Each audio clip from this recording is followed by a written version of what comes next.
इस्रोचा नवीन satellite launch आणि mobile नेटवर्कचं future. Network नाही, call drop, internet गायब हे शब्द आपण रोज ऐकतो.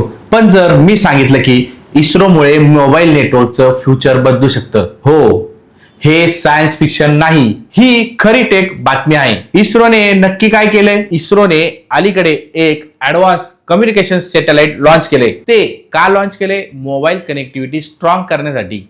आपला मोबाईल नेटवर्क काय असतो? Tower satellite data. आता इस्रोचं सॅटेलाइट या सिस्टीमला अजून पॉवरफुल बनवते. मोबाईल युजरसाठी याचा अर्थ काय? पहिला फायदा, रिमोट एरियाज मध्ये सिग्नल इम्प्रूव्ह होणार.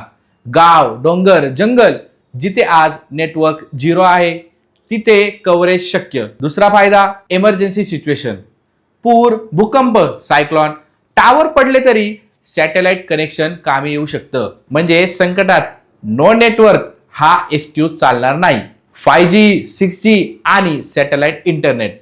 आपण 5G बद्दल बोलतोय, पण फ्युचर 6Gचा आहे. 6G मध्ये सॅटेलाइट बेस्ड इंटरनेट खूप मोठा रोल प्ले करणार आहे. टावरवर प्रेशर कमी आणि स्पेस मधून डायरेक्ट सपोर्ट. इस्रोचा हा लॉन्च भारताला त्या डायरेक्शन मध्ये पुश करतोय. तर हे लॉन्च भारतासाठी इम्पॉर्टंट आहे का? आज आपण फॉरेन सॅटेलाइट सर्व्हिस वापरतो, पण उद्या भारत स्वतःचं सिस्टीम उभं करते. Data security, cost of control आणि made in India tech. Space tech आता फक्त रॉकेट बद्दल नाही, तर आपल्या फोन बद्दलही आहे. हे सगळं ओव्हरनाईट होणार नाही. टाइम लागेल, टेस्टिंग लागेल, पण डायरेक्शन क्लिअर आहे.